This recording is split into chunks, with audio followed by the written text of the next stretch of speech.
Grad student resets, sends it ahead for Klimek. Off the skates of Belafontaine, took a spill. Referee's hand in the air and will get a penalty against RIT.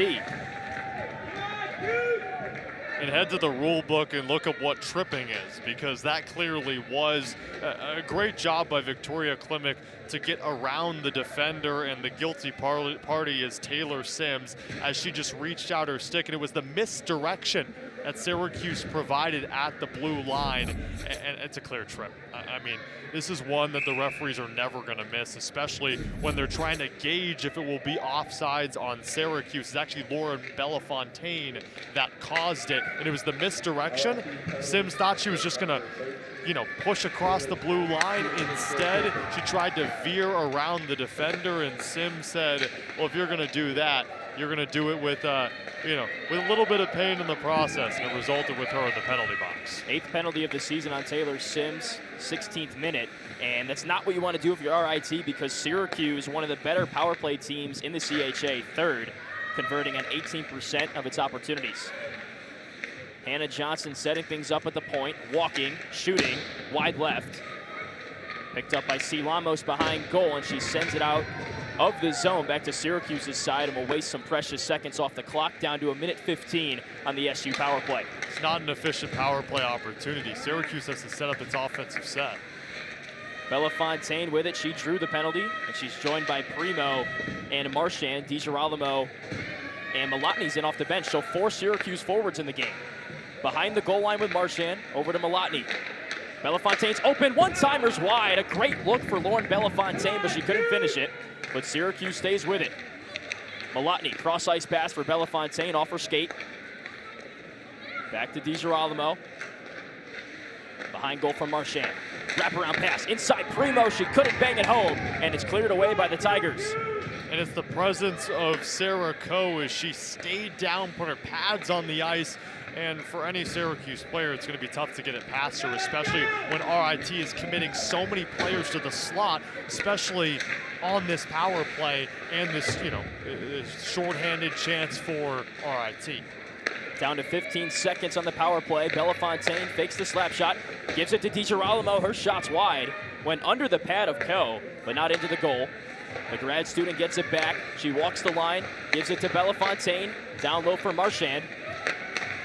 And RIT is back to full strength, back to 5-on-5. But the Orange continue the attack. Marchand trying to find Primo in the slot, can't get it through, loose puck in front, and Coe freezes it. Some pushing and shoving on the crease, broken up by the officials. But an early opportunity on the power play for Syracuse, Cam, and they can't cash in. A very impressive job done by RIT on the penalty kill. They're 5th in the CHA, only killing about 75% of opponents' power plays, but did a great job there. Yeah, it's clear that head coach Celeste Brown told her team, you have to dedicate some time to the slot, the circles, and the crease. If you're closer to your goaltender, it's going to give Syracuse a minimal amount of opportunities, and it did there. Even when Marchand tried to wrap it around into the crease and into the net, Sarah Coe didn't have much to worry about because he had 3 defenders to her rescue. So Syracuse couldn't score, but had some great looks, had some great opportunities. Sarah Marchand behind goal is really dangerous with that puck as a facilitator. Set up Lauren Belafontaine, with a one-time opportunity. She couldn't convert. DiGirolamo had some looks from the point. But when it's all said and done, SU couldn't tally the first goal of this game. We remain scoreless with under 17 to go in the second.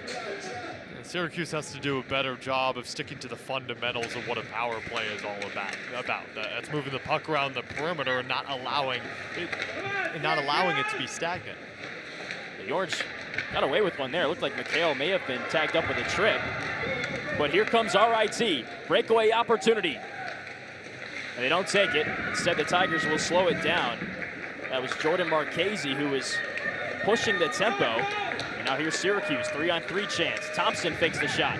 And taken away by Davies. The forward getting involved in the defensive end with an impressive back check.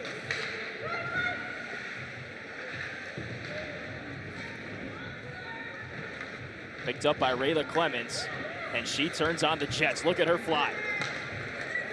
Into the neutral zone, into the attacking zone. Dekes by a defender, but couldn't get to the puck. She lost it, and RIT takes it away. Tipped out of play by Lecision. Face-off will stay in RIT's end. Rayla Clemens looking for two things as she glides past both the red line, neutral ice, and the blue line. Of course, to try to score for Syracuse, maybe glide behind the net and set up some sort of offensive set. But when you cross the slot like that with an intention just to go as fast as possible, you're also looking for a possible tripping. Kaloff into the slot, lost it on the way. The defenseman was thinking goal there. The Orange stay with it. Marchand backhanded it to herself, gets it back. Wrist shot off the blocker. Clemens there for the rebound. And she gives it right to Sarah Coe. She continues to stand tall in goal. Sarah Marchand was eyeing goal number 7. She has 11 assists on the season. She wanted to do it herself. Nice move and great job by Sarah Coe. Not just to block her that one away, but realize that she can get big in cage by lifting up her shoulder. Marchand tried for placement, maybe should have gone a little bit more with pace because the rebound opportunity might have been there. She almost assisted herself. Belafontaine behind the goal. Finds Johnson, who cut into the slot, but offline with the puck. And she gets it back in the neutral zone, waits for Klimek to tag up, and now sets up the attack. Belafontaine keeping inside the blue line, but turned over. Here comes Maloney. Sent ahead for Rowland. Wrist shot wide. Now Vastani with a shot on goal. Rebound opportunity. But Desmet grabs it like a first baseman.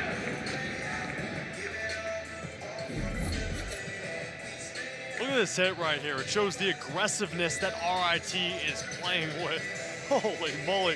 Knocked down Abby Malotny like she wasn't even there. That's how RIT has to play, right? Put Syracuse in an uncomfortable position. That's why the Tigers took the Orange to overtime when these two teams played a couple months ago. And a big reason why RIT lost 7-0 the following day, didn't play aggressive enough. You gotta play with nothing to lose.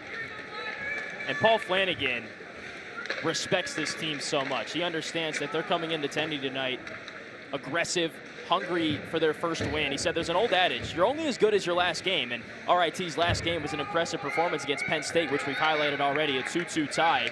And he said, don't look at the record. We need to focus on what we're doing. It's not a point night. And what a point night is like a stats game. You're playing a team that everyone thinks is not very good. You're looking to pad your stats. He said that's not the case tonight. We got to be hungry. We got to be ready to go. Shot on goal for Primo, right into the belly of Coe.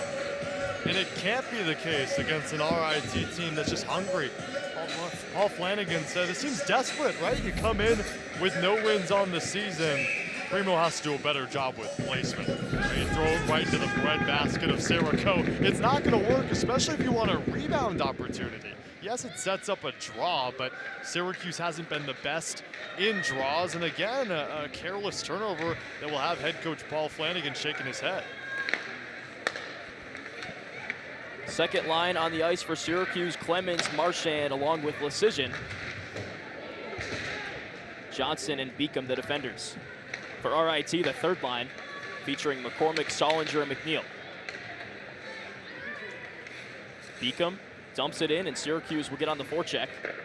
As Sarah Coe plays it, that's something Celeste Brown highlighted in our call this week, that Sarah Coe's a great defenseman, but she also has some nifty stick work, Cam. Not just that, a lot of puck skills, and there's a delayed penalty right here. A lot of puck skills for Sarah Coe because she's almost like a sixth player there on the ice, sixth offensive player, and it's an identity factor that really has helped this RI team push forward and maybe is a trend that helps the Tigers in CHA play moving forward, and wasn't a penalty, just a possible offsides violation that was waved off. That'd be something, though. What if a goalie was quick enough and skilled enough with the puck to get involved in an attack and make it like a 6-on-5 power play kind of thing? Probably not the smartest thing to do. Oh, Celeste Brown. 3-on-1 for RIT. Vastani with a shot on goal off the left pad. Loose puck in front, but Desmet's there, and she freezes it.